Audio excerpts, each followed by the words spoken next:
Et salut à tous, à vous tous en Afrique, en Asie, en Amérique, en Europe et partout dans le monde. Bienvenue sur notre chaîne, votre chaîne en Afrique et en diaspora. Alors la nouvelle, elle est tombée. C'est fait aux États-Unis d'Amérique. Les États-Unis ont un nouveau président et pour moi, c'est sans surprise. C'est donc Donald Trump. Ah là là là là. Alors, on va dire quelque chose sur cette élection de Donald Trump. Et pour moi, je lui dis sans surprise. Parce que même si je ne suis pas, d'abord, il faut que je le dise tout de suite, je ne suis pas un fanatique des politiciens, ok, à l'exception de quelques-uns, à quelques martyrs africains ou encore quelques politiciens, que ce soit américains, qui ont marqué l'histoire d'une certaine manière, mais le nombre est très restreint. Je pense que Donald Trump, c'est un personnage qui est assez controversial, comme on dit ça en français. Controversial, quelqu'un qui a beaucoup de controverses, et c'est un personnage assez intéressant. Mais la politique, c'est aussi quelque chose de très intéressant. Et alors, Donald Trump a battu Hillary, plutôt, désolé, pas Hillary, on va pas parler d'Hillary Clinton. Il a battu Kamala Harris, ok? Kamala Harris, il faut dire une victoire assez grandiose parce qu'il a gagné le vote populaire et il a aussi gagné le vote des délégués, ce qui est très grand. Et aussi le parti républicain a déjà gagné le Sénat, et là on va parler du Congrès, on va voir, mais quelque chose me dit que le parti républicain va tout gagner, vraiment tout gagner. Eh bien, il y a bien des raisons pourquoi nous en sommes arrivés là. Je vais pas tout évoquer, bon, peut-être que je les connais pas tous, mais je vais en toute modestie, selon ce que moi je vois, je peux dire deux, trois mots. D'abord, le parti démocrate, les démocrates se sont souvent prononcés comme le parti de la justesse, de la justice, de la paix, de la droiture. Les démocrates, c'est des gens qui font des choses justes, de l'équilibre social, les réunificateurs, ceux qui réunissent tout le monde, les Américains. Et donc, c'est donc ce parti-là qui fait bien, et de l'autre côté, Donald Trump, qui est donc le parti républicain, qui est peut-être le contraire de ce que je viens de dire.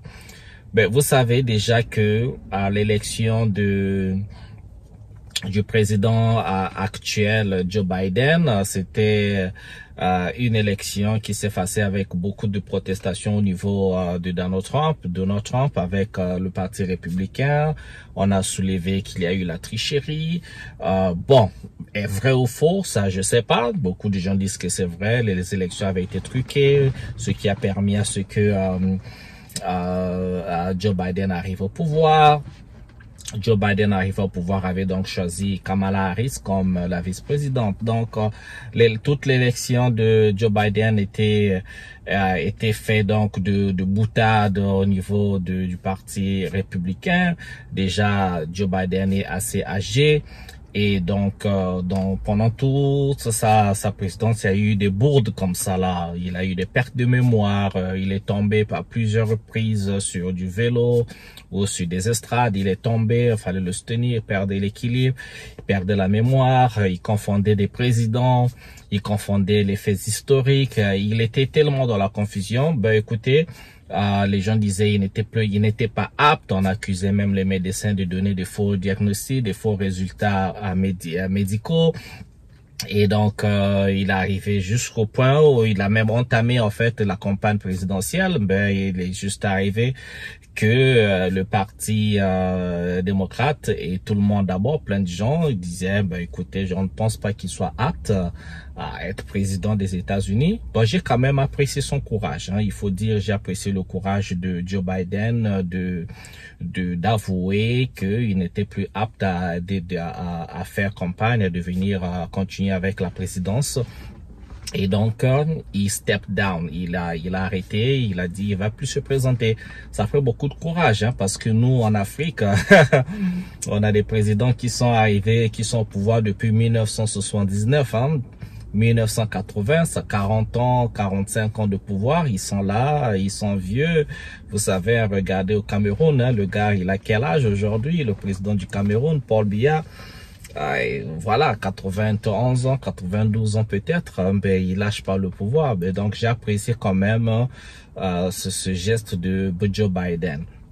Alors, Joe Biden au pouvoir, d'abord avant qu'on passe de Joe Biden au pouvoir, vous savez comment était le pouvoir de Donald Trump. Quasiment les médias mainstream, en dehors peut-être de Fox News, c'était la chaîne, la seule chaîne mainstream qui soutenait vraiment, qui était fanatique, il faut dire, c'est du fanatisme, c'est de la propagande également, c'était la seule chaîne quasiment qui était pour Donald Trump. Les restes parlaient toujours mal de Donald Trump. Qu'est-ce qu'on l'a pas dit? Il est sexiste, il est homophobe, il est dans l'homophobie, il est dans ceci, tout ce qu'il y a de mauvais, il fait des boudos. Les comédiens, les stand-up comédiens ont eu du matériel gratuit sur Donald Trump. Tout le temps qu'il ouvre la bouche, il était toujours en train d'insulter. Ça, c'est ce côté de Donald Trump que je n'aime pas non plus. Toujours en train de d'insulter, toujours en train de crier les immigrants, les shit all country, donc des pays de merde. Il insulte les femmes, il insulte les immigrants, il insulte tout le monde, il juge tout le monde, toujours dans le péjoratif, toujours dans le négatif, plein de trucs comme ça. Mais par contre, c'est ça qui a dominé en fait l'image de Donald Trump. Et du coup, même quand il disait quelque chose de bien, ça passait sous les radars. Même quand il avait un programme de bien, ça passait sous des radars. Moi, j'ai commencé à faire attention aux deux. Donc, non seulement ce que les gens ont tendance à reprendre le négatif, mais j'ai commencé à faire tendance à écouter le négatif, tout ce qui faisait, tout ce qui blessait, tout ce qui choquait. Mais j'ai commencé également à écouter, en fait, ce qu'il disait de bien, ce qu'il disait qui était, en fait, voilà, de la justesse, ses analyses ou son opinion personnelle, parce qu'il n'est pas politicien à la base. Lui, c'est quelqu'un qui vient de l'entertainment. Il vient de l'industrie. C'est un businessman. Il est dans le real estate, dans l'immobilier, mais il a été aussi dans Hollywood, les émissions de télévision et autres. Donc, c'est pas un politicien formé, ok? Donc du coup, sa façon de voir les choses, c'est pas aussi cartésien, c'est pas aussi comme c'est pas classique quoi, c'est pas comme l'establishment l'aurait voulu, comme beaucoup de gens l'auraient voulu. Donc du coup, il déjouait toutes les pronostics. Donc il y avait déjà pendant son mandat, c'était la controverse. Joe Biden est arrivé. Bon, la controverse n'a pas cessé en fait, parce que Donald Trump, même quand il n'était pas président, il voulait revenir. Il s'était déjà dit, il doit revenir pour redevenir président, parce que on peut être président pendant 8 ans. Donc il avait fait ses 4 ans, il avait encore 4 ans pour avoir une chance. Et pendant là, il n'avait en fait jamais cessé de battre campagne en fait. Il disait Joe Biden a triché, les démocrates c'est des tricheurs. Et après, il s'est confronté à des poursuites judiciaires. Il y a eu tellement de poursuites judiciaires contre lui, il y a eu tellement de procès, tellement d'accusations, de lawsuits, tellement, il y en a plus de 100. Près de 200 chefs d'accusation contre Donald Trump. Moi, j'ai commencé à trouver ça assez suspicieux. Je dis bon, vous savez, c'est vrai que toutes ces accusations, oui, il a été les harcèlements sexuels, sur le détournement de fonds, l'évasion fiscale, plein de choses. Vous savez, quand ça dépasse, vous devez commencer à trouver un peu suspect quand même. Dire mais non, une seule personne, tous ces chefs d'accusation, mais pourquoi tout à coup? Pourquoi depuis pourquoi c'est pas arrivé avant qu'il se prononce comme candidat à la présidentielle? Pourquoi c'est pas arrivé? Ça devenait suspect. pourquoi maintenant? Et pourquoi ça devenait assez suspect. Et donc, et le gars, il se battait fort, il se battait malgré ça. C'est difficile de voir Donald Trump la tête baissée, c'est difficile de le voir découragé, quasiment jamais. Et il dit jamais pardon, il dit jamais, il s'excuse jamais, il demande jamais pardon. Il est comme ça, c'est sa personnalité qui est très intéressant. Il veut toujours gagner. Lui c'est pas un loser. Lui, dans le mot loser dans sa tête, dans son vocabulaire, n'existe pas. Il est quelqu'un qui doit gagner. Il doit toujours réussir. Donc c'est un caractère comme ça. Et donc, il a continué, on l'a accusé de tout, bon, il est raciste, il est ceci, et il est cela.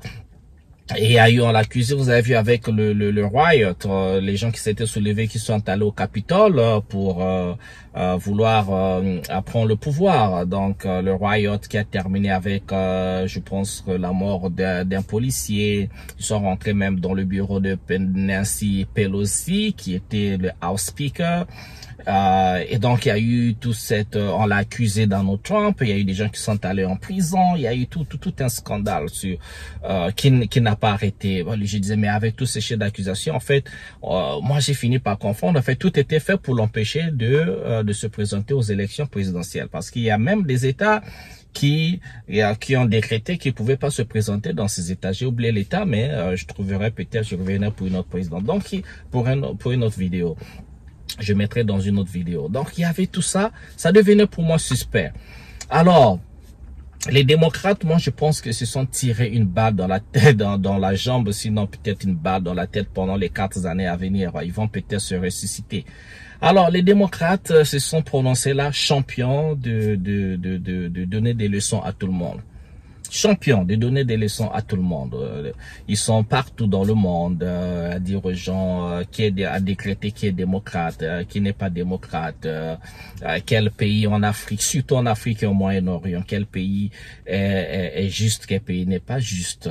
On nous a chanté. Kamala Harris d'ailleurs est allée même en Afrique, hein. On l'a vu au Kenya, on l'a vu en Tanzanie.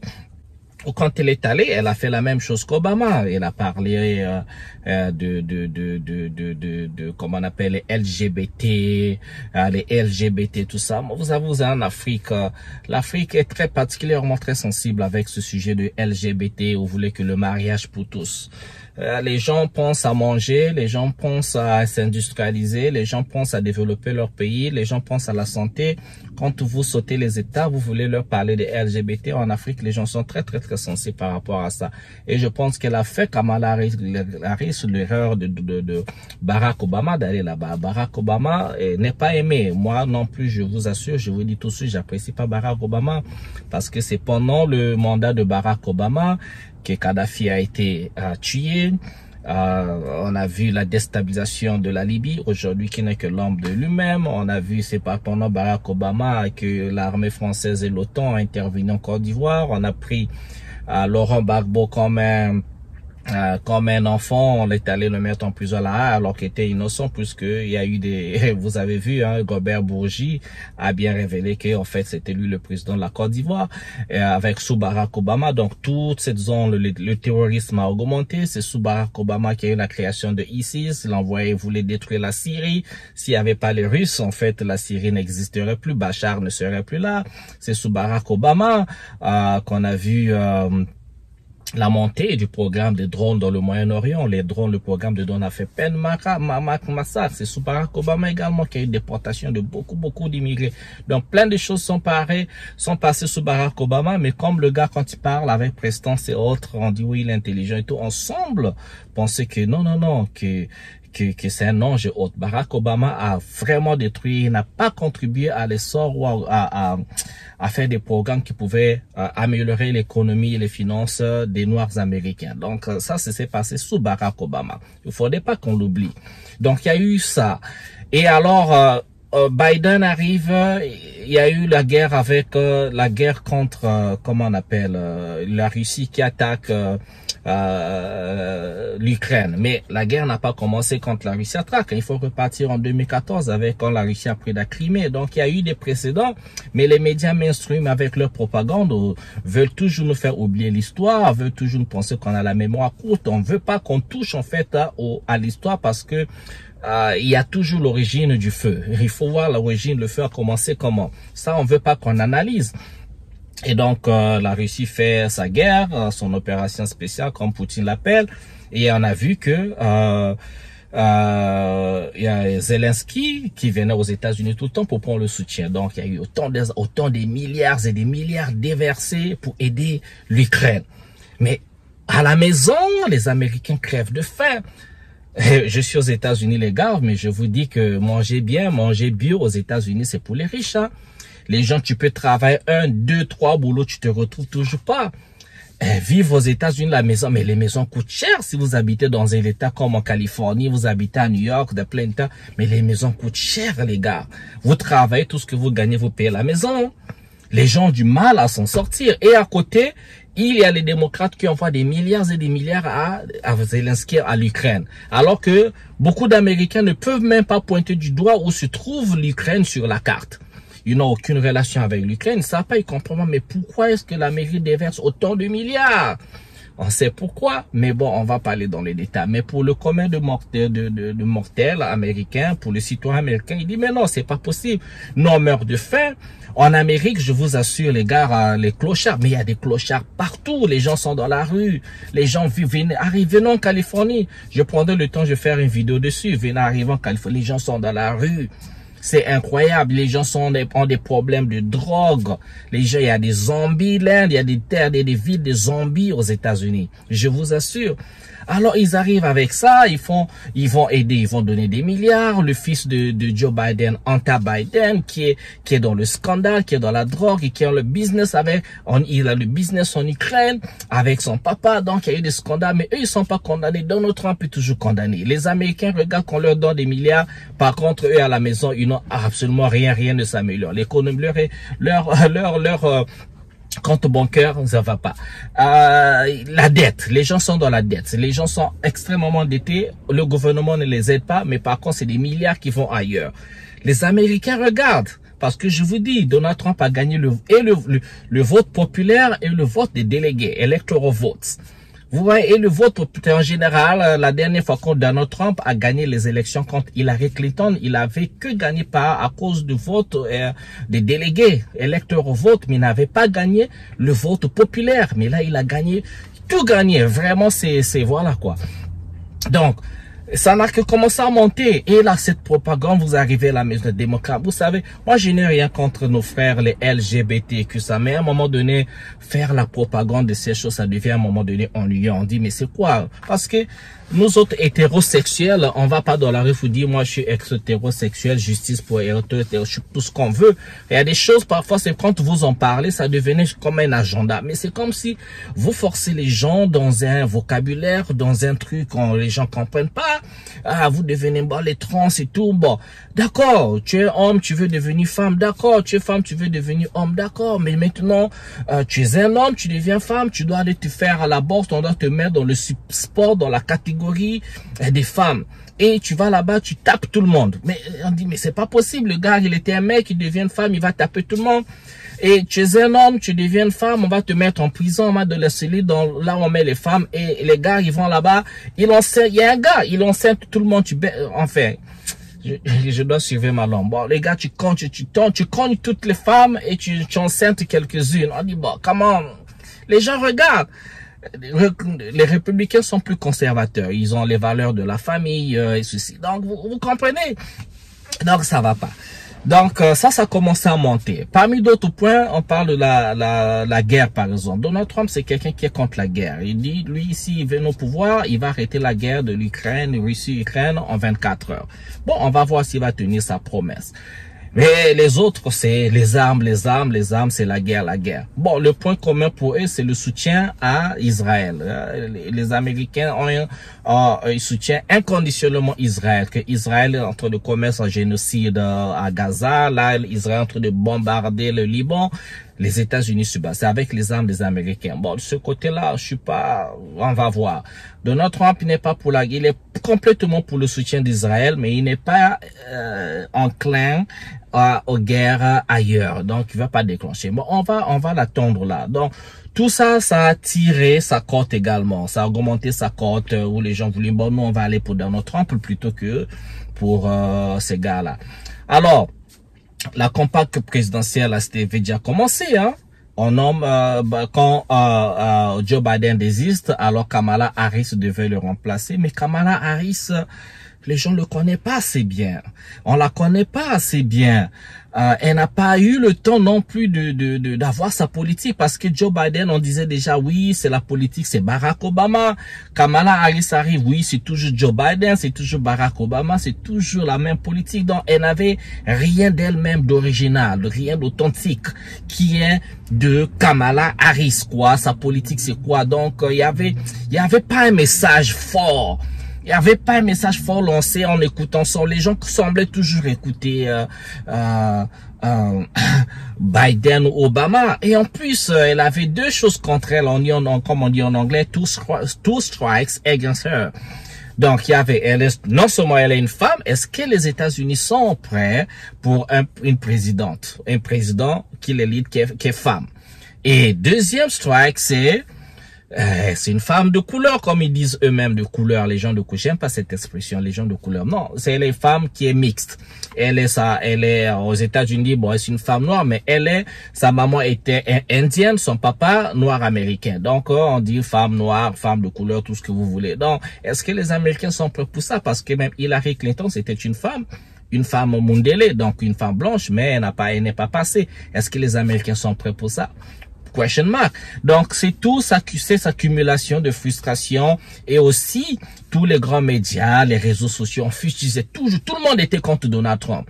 Et il a raté deux attentats où l'oreille a floré et l'autre dans le parc. Bon, on dit deux attentats. Bon, on l'a voulu le tuer deux fois. Vrai ou faux, ça, j'en sais rien. Mais au fait, ça a accumulé, mais ça a gagné les gens, ça a touché les cœurs des gens, tout ça. Et les gens, la frustration économique, la frustration, la galère, voilà, les États-Unis, les infrastructures qui tombent et tout ça. Bon, les gens, à la limite, à la fin, on dit, bon, ça va pas, quoi. Ça va pas. Et voilà, il est là, président. Je vais terminer ma vidéo pour dire, ça c'est pour les Africains, parce que nous sommes en Afrique et en diaspora, c'est notre chaîne. Les Africains doivent comprendre ceci, surtout nos leaders. Donald Trump ne vient pas pour développer l'Afrique. Même si on pense qu'il va peut-être arrêter les guerres dans le monde, nous, avec les BRICS, avec tout ça, si nos élites ne prennent pas l'avantage de faire décoller les économies africaines, je vous dis, ni Donald Trump, ni Poutine, ni tous ces gens-là, ils peuvent, ne faites attention, les blancs sont des cousins. Ils peuvent se liguer, si nos leaders continuent à être cons, les gars-là peuvent se liguer pour vous recoloniser. Ils sont tellement militairement, économiquement et financièrement forts que si on fait pas attention, ça va arriver. Donc, il faut qu'on arrête ça. Et Donald Trump est venu pour être président des États-Unis. Oh, l'autre point que j'allais oublier, le point d'immigration. Donald Trump, il veut diminuer l'immigration. Il pense qu'il y a une invasion dans son pays. Les Joe Biden va accueillir tout le monde. Mais on fera une deuxième vidéo pour ça, je pense. Parce qu'il y a tellement de choses à dire. Donc, il y a ça. Revient sur le message pour les Africains. Nous ne profitent pas de faire décoller nos économies, à protéger nos citoyens partout dans le monde. Les gars, c'est nous qui allons perdre. Alors, merci de m'avoir suivi. Il se fait sombre là. Je vois la qualité de ma vidéo en train. Ben, on va régler dans le montage. Ok, je vous souhaite bien le bonheur chez vous. On se retrouve à une prochaine vidéo sur le même sujet. Pourquoi pas. Allez, ciao, ciao.